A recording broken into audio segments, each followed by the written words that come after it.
This is Bill Owen from Mnpctech. Today we're installing my custom feet for wood plinth turntables on a friend's turntable that has a record shop.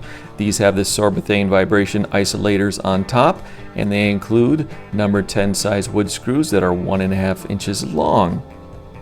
For installation, what I recommend using is a 5/64 size drill bit to create the pilot holes in the plinth, and you screw on the feet to the point where you can still effortlessly rotate the feet by hand.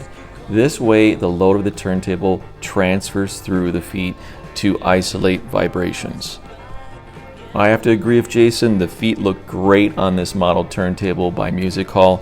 If you've got any questions if the feet will work with your particular model or you need a custom application, don't hesitate to reach out to Turntable Feet by Mnpctech on Facebook and just direct message us and share all the details on your turntable, and we'll be happy to help if we can.